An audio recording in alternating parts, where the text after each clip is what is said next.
Hai, Assalamualaikum warahmatullahi wabarakatuh dan selamat sejahtera. Baiklah adik-adik, kita bertemu kembali dalam kelas online bersama saya, Cikgu Robi Rosten. Dan sesi pembelajaran kita pada kali ini adalah berkaitan dengan tajuk anggar kuantiti. Okey, adik-adik boleh rujuk buku teks muka surat 14, okey, berkaitan dengan tajuk anggar kuantiti.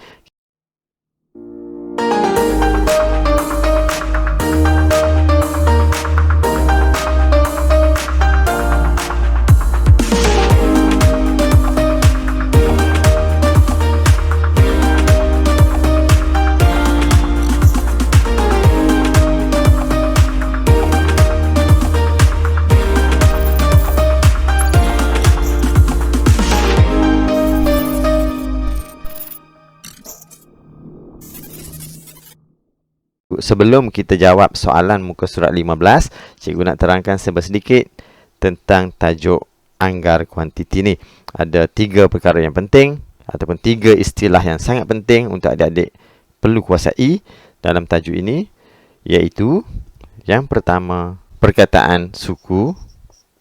Yang kedua, perkataan setengah. Dan yang ketiga adalah 3 suku. Okey, 3 perkataan ini adik-adik kena tahu, kena faham apa maksud suku, apa maksud setengah dan juga apa maksud 3 suku. 3 suku ni bukannya orang yang mental, bukan orang gila, tak. 3 suku ni maksud lain. Okey, jadi sebelum cikgu terangkan lebih lanjut, cikgu mohon ataupun minta untuk adik-adik tekan dulu butang subscribe yang belum subscribe, dan yang sudah subscribe tekan loceng kalau belum tekan butang loceng. Okey, selingan dah habis, kita sambung belajar. Baiklah, suku ni maksudnya kalau kita belajar tajuk pecahan, okey, tajuk pecahan kita belajar, suku ni adalah bahagian dia sebanyak ini sahaja. Okey, begitu juga dengan jam. Kalau jam, satu bulatan jam tu, suku tu kat mana? Dekat nombor 3. Okay, satu suku tu maknanya 15 minit. Kalau jam lah. Kalau dalam tajuk anggaran, dia suku ni merujuk kepada pecahan yang ni lah. Suku ni maknanya 1/4. Okay. Kalau dalam pecahan, suku ni adalah 1/4. Okay, kalau kita lukis bulat macam ni lah. Kalau kita lukis petak macam ni lah. Pecahkan 4. Okay, 1 bahagian kat sini ataupun ke atas. Okay, itu dia suku. Setengah ni adalah separuh. Setengah ni separuh. Okay, macam jam 1/2 dekat nombor 6 kan. Separuh. Separuh jam. Okay, kalau dekat gambar macam ni, separuhnya kat mana? Separuh maknanya potong 2 macam ni. Itu separuh. Atau setengah ni adalah separuh lah. Sama maksud. Separuh atau setengah sama. Sama dengan separuh. Okey, istilah dia sama maksud. Okey, kalau kat sini separuh, lorekkan satu lagi lah, sama banyak. Dan 3 suku ni, kalau jam pun dekat sini, dekat nombor 9. Okey, itu 3 suku. Okey, kalau dekat gambar macam ni, lorekkan 3 lah. Nombor dia pun 3, kita kira je 3 kotak. Okey, kalau dekat gambar tajuk anggaran, dalam soalan dia tak adalah buat garisan-garisan ni. Adik-adik tengok di mana garisan tersebut. Adik-adik bahagi terus 4. Kalau dia kata suku, bawah sekali. Kalau dia kata setengah, lorekkan sama banyak. Maknanya 2 lorek, 2 tak. Kalau dia kata 3 suku, lorekkan 1 lagi. Adakan garisan yang ketiga. Macam tu. Okey, sekarang, kalau adik-adik dah faham, kita tengok latihan muka surat 15. Okey, ada 2 soalan saja muka surat 15 ni. Yang pertama, dia suruh kita anggarkan isi padu air di dalam akuarium P dan Q. Okay, kalau adik-adik lihat dekat gambar yang dia bagi, okay, muka surat 15. Latihan muka surat 15.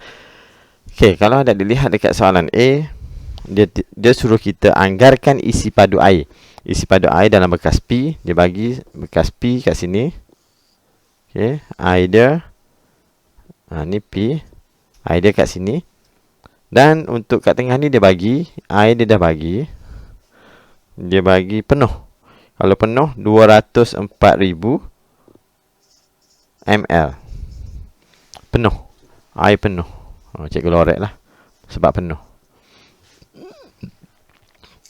Dan Q, cikgu lukis kat sini Q. Yang ni Q. Okey. Yang ni Q. QI dia berada di sini. Ini Q. Jadi, dalam anggaran,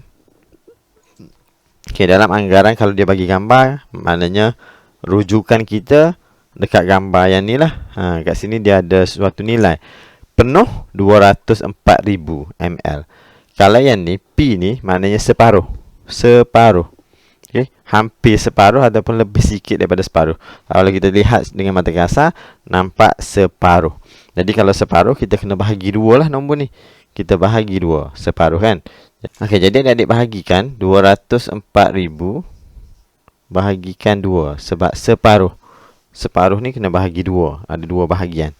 Okey, 1 darab 2, 2. Okey, nak bahagi ikut kaedah pemansuhan lagi bagus, cepat sikit. Okey. Tolakkan, turunkan sifar. Okey, sifar. Turunkan lagi 4. Turunkan kat situ je lah. Nak turun bawah pun tak apa. Kalau ikut step, adik kena tolak. Okay. Tengok sifir, tolak, turunkan. Tengok sifir, tolak, turunkan. Sepatutnya macam tu lah. Kalau ikut bahagi. Okay, 2 darab 2, 4. Ni bahagi lambat lah ni. Okay, kita dapat 102,000. Okay, P kita dapat 102,000. Okay. Tapi kalau boleh adik-adik guna cara pemansuhan lah. Cuba belajar. Siapa yang belum belajar lagi, boleh lihat video cikgu yang lepas-lepas. Guna kaedah pemansuhan macam ni. Kita dapat jawapan dengan sangat cepat. Okay. Bahagi 2, guna buat macam pecahan. Okay. Guna sifir 2, kita guna sifir nombor bawah. 1 darab 2, 2. 1 darab 2. 2 tu dalam kepala lah sebab kita guna sifir 2. Kenapa guna sifir 2? Sebab nombor ni 2. Macam tu. 1 darab 2 dapat nombor ni 2. Okay. 1 darab 2, 2. Kalau sifar tak ada sifir 2 kan. Kosong darab sifar jugalah. Sifar darab 2, sifar. 2 darab 2, 4. Okay. Belakang ni sifar ni. Terus tulis sifar lah. Jadi kita dapat 102,000. Okay. Itu kaedah pemansuhan.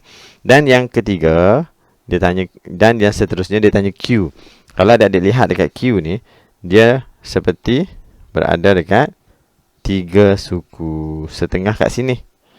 Kalau kita pecahkan kepada 4, kita nampaklah Q tu adalah 3 suku. 3 suku ni maknanya kalau penuh, kita dapat 204,000 kan. Yang ni separuh. P ni separuh. Jadi kalau kita nak tahu suku berapa, kita kena yang separuh ni kena bahagi 2 lagi sekali. Okay, cikgu guna kaedah pemansuhan, boleh tak? Kalau tak faham kaedah pemansuhan, cuba bahagi seperti ini, tak ada masalah. Bahagi 2. Okey, guna sifir 2. 1 darab 2, 2. Okey, 1 tak boleh. Depan kita boleh terus ambil 2 digit. Okey, 5 darab 2, 10. Okey, 1 nak bahagi 2 tak boleh. Jadi terus ambil 2 digit. Depan boleh 2 digit terus. 5 darab 2, 10. 1 darab 2, 2. Yang ni habis. Jadi kat sini, untuk satu bahagian, untuk 2 bahagian dekat bawah ni adalah 102,000. Tapi satu bahagian yang ni kita dah bahagi tu dapat 51,000. Yang ni 51,000. Yang ni pun 51,000 juga.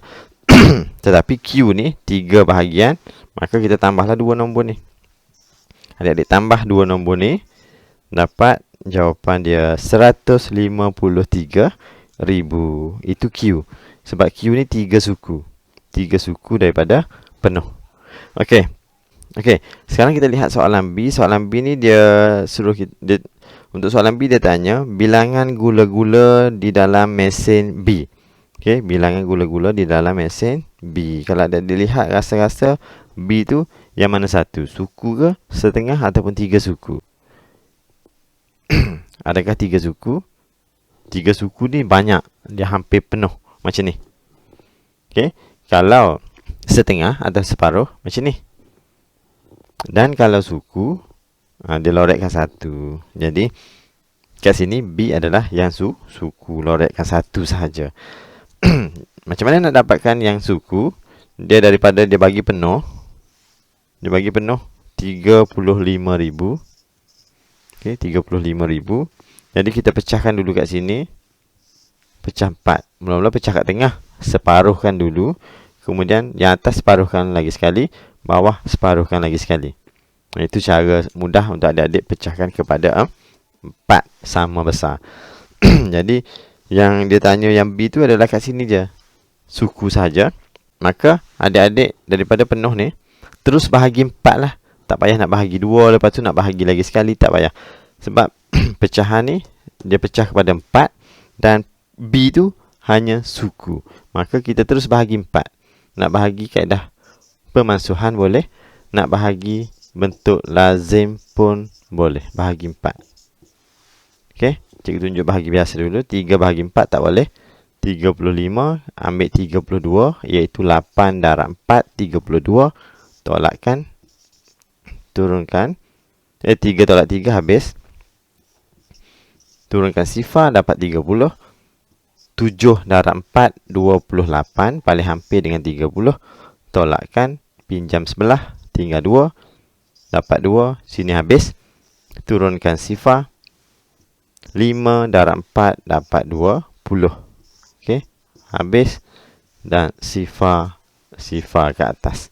Habis. Ataupun adik-adik guna cara pemansuhan. Okey, cikgu terangkan sepintas lalu. Kalau adik-adik tak faham, boleh cuba praktiskan. Okey, sifir 4. 1 darab 4, 4. Sifir 4, 3 tak ada. 3 ni kecil. Jadi 3 tak boleh. Kita boleh ambil 2 digit terus kat depan. Depan adik-adik boleh terus ambil 2 digit. Jadi 35 sifir 4 tak ada. Yang ada 32 kan. Jadi 8 darab 4, 32. Sambung. 33, 34, 35. Baki 3 tulis kat sini. Jadi 30. Jadi 30. Jadi 30 sifir 4 tak ada. Yang paling hampir dengan 30 adalah 28. Iaitu 7 darab 4, 28. Sambung. 29, 30. Baki 2. Tulis kat sini. Okey, kita dapat 20. Sifir 4, 20 ada. 5 darab 4, 20. Dan yang ni sifar, terus tulis sifar. Maka jawapan untuk suku ni adalah 8750. 8750. Jadi bilangan gula-gula dalam mesin B adalah sebanyak 8750. Selesai semua soalan muka surat 15. Jadi cikgu berhenti kat sini dulu untuk kali ini. Jangan lupa untuk adik-adik like, share dan juga subscribe channel cikgu. Dan yang paling penting, adik-adik tekan butang loceng. Sebab cikgu akan sentiasa update. Adik naik tahun 6, ada video lagi. Okay? Naik tingkatan 1, insya-Allah ada lagi. Jadi jangan lupa adik-adik jadi jangan lupa kalau suka, tekan subscribe dan juga butang loceng. Okay? Kita jumpa lagi dalam video yang akan datang. Sekian, Assalamualaikum warahmatullahi wabarakatuh dan selamat sejahtera.